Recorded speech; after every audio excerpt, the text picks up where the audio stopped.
आज मैं आपको इस कपड़े से ब्लाउज़ बनाकर दिखाऊंगी। 36 साइज़ की ब्लाउज़ रहेंगी। तो hello friends, welcome to Ricky fashion world. अगर अभी तक आपने मेरे चैनल को सब्सक्राइब नहीं किया है तो प्लीज़ मेरे चैनल को सब्सक्राइब कर लीजिए। सबसे पहले इस तरीके से आपने फैब्रिक को बिछा लेना है। इसकी लेंथ और विड्थ आपने चेक करनी है।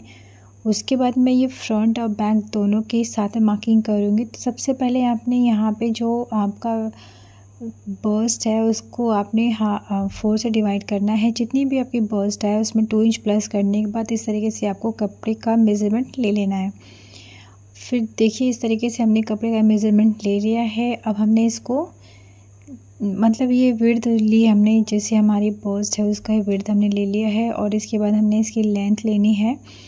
तो लेंथ आप अपने हिसाब से कम ज़्यादा रख सकते हैं। तो सबसे पहले मैंने यहाँ से इसकी विड्थ ली है, मतलब इसका जो बर्स्ट है उसका हाफ़ करके उसमें 4th करके 2 इंच प्लस करा है। तो जितना फैब्रिक आया इसको हमने बीच में से फोल्ड कर लिया। तो इस तरीके से ये 4 फोल्ड हो गया है। फ्रंट और बैक दोनों के साथ में मार्किंग करूँगी। तो सबसे पहले आपको यहाँ से इसकी लेंथ लेनी है। तो लेंथ मुझे तैयार 14 इंच चाहिए। तो मैं इस तरीके से एक मार्क कर लूँगी। इतना सिंपल आपको समझ में आ गया होगा।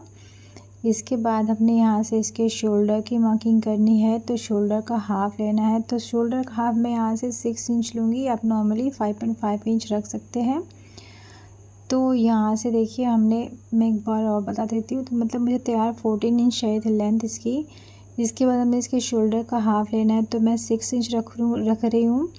यहाँ से हम आर्म होल रखेंगे 7 इंच। और इसके बाद इस तरीके से आपने निशान को सीधा कर लेना है। तो यहाँ से देखिए मैंने स्केल की हेल्प से सीधा कर लिया है। इसके बाद हमने इसके बर्स्ट लाइन की मार्किंग करनी है। तो चेस्ट का 4, उसमें आपको 2 इंच प्लस कर लेनी है। आपकी जितनी भी चेस्ट हो उसको 4 से डिवाइड करिए और 2 इंच प्लस कर लीजिए। अब सेम ऐसे हमने वेस्ट की मार्किंग करनी है। तो वेस्ट का 1.5 इंच हमने टक्स के लिए रखना है और 2 इंच का मार्जिन रखना है, या फिर आप 1.5 इंच भी रख सकते हैं। अब जहाँ पे भी आपका निशान जाए आपने सिंपली इस तरीके से निशान को मिला देना है, जैसा कि आप ये वीडियो में देख सकते हैं। तो लेंथ में मैंने 1 इंच प्लस रखा था मार्जिन के लिए। यहाँ से टक्स की जो विड्थ रखेंगे वो हमने 4 इंच रखी हुई है। और इसके बाद हमने शोल्डर टू एपेक्स पॉइंट लिया 10.5 इंच। यहाँ से भी 4 इंच रखा और निशान हमने इस तरीके से इस निशान को सीधा कर लेंगे। ये देखिए ये मैं प्रिंसेस कट बनाकर दिखा रही हूँ आपको। तो यहाँ से देखिए अगर आप सिंपली 1 इंच का रखना चाहते हैं नॉर्मल टक्स तो आप बना सकते हैं, या फिर आप इस तरीके से जैसे मैं निशान लगा रही हूँ ऐसे ही आप बना सकते हैं। यहाँ पे हमें थोड़ा सा कर्व शेप देना है, बिल्कुल तिरछा नहीं रखना, हम थोड़ा सा इसमें कर्व देंगे। तो देखिए इस तरीके से हमने कर्व का शेप दे दिया है और इसे आर्म होल के साइड पर ले जा करके मिला देना है। यहाँ से देखिए फ्रंट के लिए 1 इंच रखेंगे और बैक आर्म होल के लिए 1.5 इंच पे रखेंगे और गहराई का निशान लगा लेंगे। आप चाहें तो फ्रेंच कर्व की हेल्प से भी शेप दे सकते हैं। तो इस निशान को मैंने मिला दिया है। इसको मैं थोड़ा सा शेप अच्छे से लगा देती हूँ ताकि आपको अच्छे से ये समझ में आए। नोक नहीं निकालनी है, आपको इस बात का ध्यान देना है। देखिए कुछ इस तरीके से हमने शेप ड्रॉ कर लिया। अब इसके हमने नेक की विड्थ लेनी है। तो फ्रंट और बैक दोनों सेम ही रहेगी नेक विड्थ। तो हमने यहाँ से 2.5 इंच रख सकते हैं या फिर 3 इंच भी रख सकते हैं। इसके बाद जो नेक की जो लेंथ रखी है वो मैंने 7.5 इंच रखी है। और थोड़ा सा वी नेक में हम इसे ड्रॉ कर लेंगे इस तरीके से। और नेक टू शोल्डर 1/2 इंच हमने डाउन करना है। तो ये इतना मैंने आपको अच्छे से समझा लिया है शायद से। अब देखिए क्योंकि ये 36 साइज़ के अकॉर्डिंग मैं बना रही हूँ तो आप सारे जो आपका जैसा भी मेज़रमेंट है इसी अकॉर्डिंग इसी मेथड से बना सकते हैं। अब हमने इसकी कटिंग करनी है। तो जहाँ पे मैंने फैब्रिक है वहाँ से हमने इसे कट करके अलग कर लेना है इस पीस को। पहले हमें आउटर मार्क की कटिंग करनी है क्योंकि हमने फ्रंट और बैक दोनों की साथ में मार्किंग करी हुई है इसलिए। तो यहाँ से देखिए इसे हमने कट कर लिया। कट करने के बाद यहाँ ऊपर साइड से जॉइंट है तो इन दोनों पीसेस को हम अलग करेंगे। देखिए यहाँ से हमने शोल्डर पे मैंने डाउन जो किया था वो भी मैंने कट कर लिया है। कट करने के बाद अब दोनों फैब्रिक को ओपन कर लेंगे इस तरीके से। यहाँ पे जॉइंट है तो इसे हमने अलग कर लिया। अब एक पीस इसमें से हम बाहर साइड को निकाल लेंगे और जो हमने फ्रंट की मार्किंग करी है उसकी हमने कटिंग करनी है। तो नेक की भी कटिंग मैं कर लूँगी। देखिए कुछ इस तरीके से हमने नेक की कटिंग कर ली। यहाँ से भी कट कर लेंगे क्योंकि ये मेरा फ्रंट ओपन रहेगा। तो यहाँ से देखिए जो एक्स्ट्रा फैब्रिक था मैंने कट कर लिया है। आर्म होल का जो हमने निशान लगाया है वो भी कट कर लेना है। यहाँ पे जो शेप हमने ड्रॉ किया था वो भी हम कट कर लेंगे। इसमें हमने पॉइंट नहीं निकालना है, बस इसका ध्यान देना है आपको। बाकी सब सेम ही रहेगा, जैसे हम नॉर्मली कटिंग करते हैं वैसे ही है ये मैंने एक पीस लेकर के इस ब्लाउज़ को बनाया है। इसमें लाइनिंग का कोई इशू नहीं है। अगर आप विदाउट लाइनिंग ब्लाउज़ बनाते हैं तो आप इसी तरीके से बना सकते हैं। जैसे कि हमने ये फ्रंट की हमने मार्किंग कर ली थी, कटिंग भी कर ली। बैक पार्ट की भी हमने सेम ऐसे ही कटिंग और मार्किंग कर लेनी है। तो साइड का जो निशान था वो हमने लगा दिया है। इसके बाद देखिए यहाँ से नेक विड्थ जो हमने नेक की जो लेंथ रखनी है वो आप 10-11 जितना भी रखना चाहे रख सकते हैं। यहाँ से हमें 3 इंच पे बॉक्स बना लेना है इस तरीके से रख के। देखिए और जो नेक है वो अपने हिसाब से आप रख लीजिए। तो मैंने देखिए यहाँ पे इस तरीके से नेक को ड्रॉ करा हुआ है। इससे मैं लेस लगा करके डेकोरेट करूँगी। तो ये जो सिंपल सी ब्लाउज़ है वो अच्छी सी मतलब फैंसी ब्लाउज़ बन जाएगी।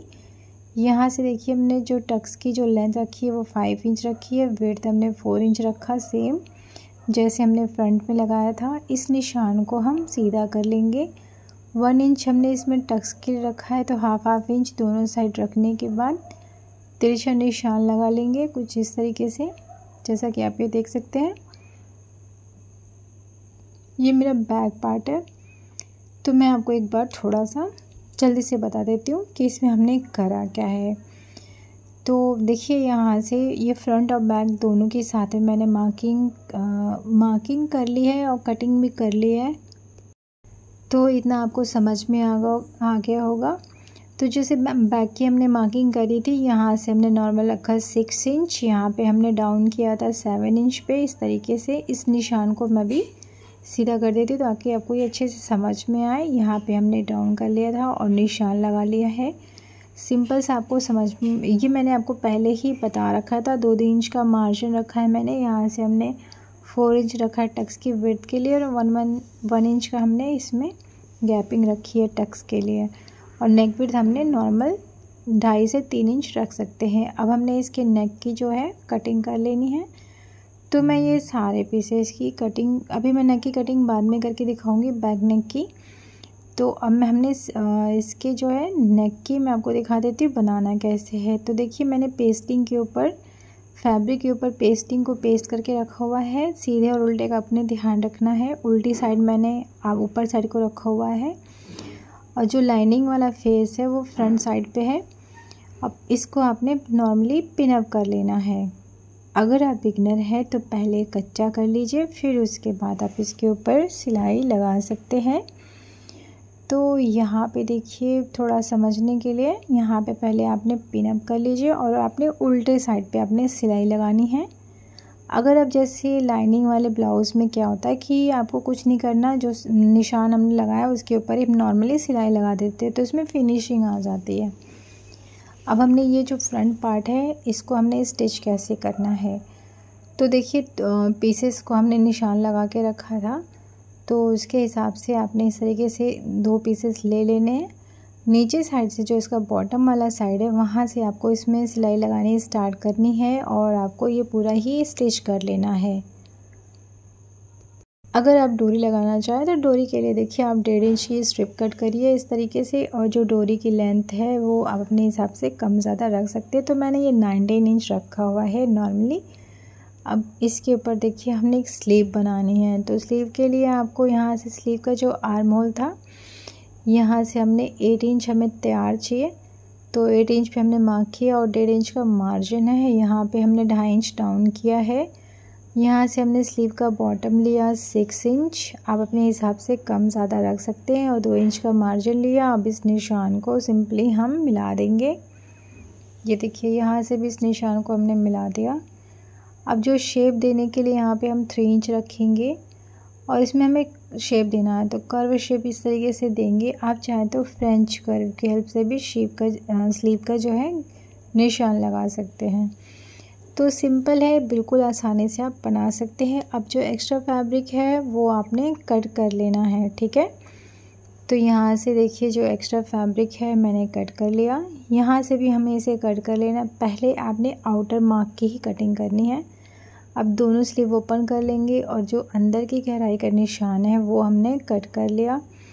यहाँ पे देखिए उल्टे और सीधे का निशान लगा लेना है। अब हमने इसमें जो है इसको फोल्ड करेंगे तो आपको सेम यही निशान दूसरे साइड पे भी मिल जाएगा, और इस निशान को आप डार्क कर लीजिए। तो देखिए इसको डेकोरेट करने के लिए यहाँ से पहले आपको यहाँ से फिनिश करना है, तो इसे 1/2 इंच अंदर साइड को मोड़ेंगे और एक और बार सिलाई कर लेनी है इसके ऊपर। तो मैं आपको इसमें ये लेस भी लगा कर दिखाऊंगी। तो सिंपली जैसे मैंने बताया था, इन सारे पीसेस को इस तरीके से मोड़ना है। बॉटम के साइड से देखिए मैं सिलाई लगाना स्टार्ट कर रही हूँ, आप भी सेम ऐसे ही सिलाई करेंगे। तो जो प्रिंसेस कट में हम जो पीसेस जोड़ते हैं फ्रंट साइड पे, उसमें झोल वगैरह नहीं आता है, जैसा कि आप ये देख सकते हैं। अगर मान लीजिए आपका फैब्रिक ऊपर नीचे ज़्यादा हो जाए तो उसे आप कट करके या फिर आप दोबारा से इसकी स्टिचिंग खोलने के बाद फिर से स्टिच कर लीजिए, तो प्रॉब्लम नहीं होगी। तो यहाँ से देखिए हमने ये स्टिच कर लिया। सेम ऐसे ही दूसरे पीस को भी स्टिच कर लेंगे। और ये मेरी स्लीव है, इसको मैंने 1/2 इंच अंदर मोड़ने के बाद इसके ऊपर सिंपली सिलाई लगा रही हूँ। मैंने यहाँ पे देखिए इसके ऊपर मैं लेस लगाऊंगी, तो मैंने ये गोल्डन कलर की लेस ले रखी है। लेस को इसके ऊपर रखेंगे, थोड़ा सा जगह छोड़ने के बाद इसको हम स्लीव के बॉटम पे अटैच कर लेंगे। अगर आप लेस लगाना नहीं चाहते हैं तो आप इसे स्किप कर सकते हैं। इसकी जगह पे झालर जो भी बनाना चाहें या फिर ऐसे भी आप रख सकते हैं। तो यहाँ पे देखिए मैंने ये लेस लगा लिया है। अब साइड की जो स्लीव की फिटिंग थी वो हमने इसके ऊपर सिलाई लगा ली। एक और बार हम इसके ऊपर मोड़ने के बाद सिलाई लगा लेंगे। ये देखिए अब मैं आपको इसे सीधा करके दिखा देती हूँ। तो मैंने स्लीव को सीधा कर लिया है और लेस भी लग चुकी है। अब जो बैक नेक है वो हम इसे रेडी कर लेंगे। तो जो हमने निशान लगाया है उसके ऊपर ही सिलाई करनी है। ये मेरा बैक पार्ट है। तो जैसे हमने ये सिलाई लगाई है, सेम ऐसे ही फ्रंट नेक पे भी हमने रेडी कर लेना है। तो देखिए हमने सिलाई लगा ली। इसको मोड़ने के बाद एक और बार आप इसके ऊपर सिलाई लगा लीजिए।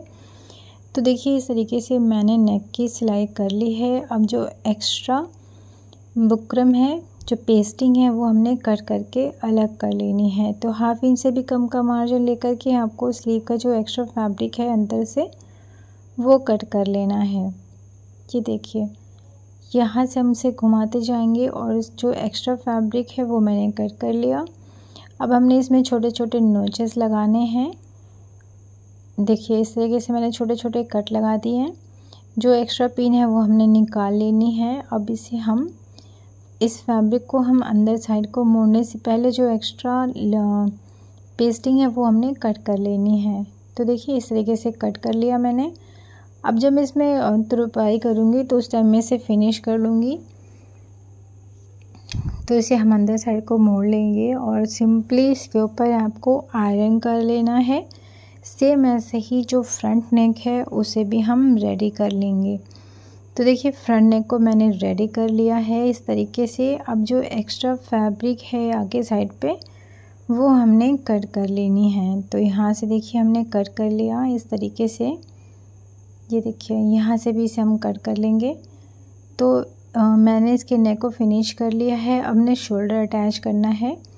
तो बैक पार्ट देखिए मैंने सीधे पे रखा हुआ है इस तरीके से। अब फ्रंट पार्ट जो है इसके ऊपर रखेंगे और शोल्डर को अटैच करेंगे। देखिए मैंने बहुत बार बता के रखा हुआ है। तो फ्रंट के जो बैक वाला आर्म होल है, शोल्डर उसको इसके ऊपर रख के ओवरलैप करना है और सिलाई लगा लेनी है और साइड की फिटिंग कर लेनी है हमने। तो मैं आपको शोल्डर अटैच करके एक बारी दिखा देती हूँ ताकि आपको ये अच्छे से समझ में आ जाए। तो यहाँ से देखिए हमने इसे स्टिच कर लिया। इसे घुमाने के बाद एक और बार स्टिच कर लेंगे और साइड की जो फिटिंग है वो हमने लगा लेनी है। तो मैं आपको ये पूरा कंप्लीट करके दिखा देती हूँ। तो साइड की फिटिंग के लिए अगर आपको समझ में नहीं आए तो आप 1.5 इंच का मार्जिन छोड़ करके आप सिलाई लगा लीजिए। एक और बार हम इसके ऊपर सिलाई लगा लेंगे कुछ इस तरीके से। तो ये मैंने स्टिच कर लिया। तो इस तरीके से ब्लाउज़ मेरी बनकर रेडी हो चुकी है। अब हमने इसमें स्लीव अटैच करना है। तो देखिए मैंने इसे लेस लगा लिया था। इसको ब्लाउज़ को हमने उल्टे साइड पे मोड़ लेना है। स्लीव हमारी सीधी रहेगी। तो स्लीव का जो साइड है वो आपने चेक करना है और उसके बाद आपने स्लीव को इसके अंदर रखना है, आर्म होल के अंदर, और सिलाई से सिलाई मिला के रखेंगे और इससे हम पूरे ही ब्लाउज़ पे अटैच कर लेंगे। तो मैं ये पूरा आपको कंप्लीट करने के बाद दिखा देती हूँ। तो देखिए इस तरीके से मैंने ये ब्लाउज़ को कंप्लीट कर लिया। इसके बॉटम में मैंने लेस लगाई हुई है। दोनों स्लीव्स मैंने अटैच कर लिया है, आप देख सकते हैं।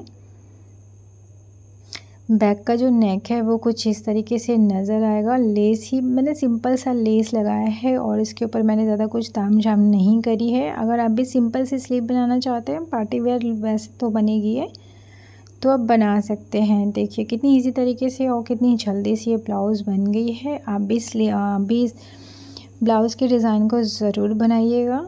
अगर आपको मेरी वीडियो अच्छी लगी हो तो प्लीज़ मेरी वीडियो को लाइक करिए, शेयर करिए और सब्सक्राइब करना ना भूलिए। अगर आप मेरे चैनल पे नए हैं तो, और वीडियो से रिलेटेड अगर आपके पास कोई क्वेश्चंस है तो आप मुझे कमेंट बॉक्स में कमेंट करके पूछ सकते हैं। तब तक के लिए मिलते हैं नेक्स्ट वीडियो में नए टॉपिक के साथ। Thanks for watching. Thank you.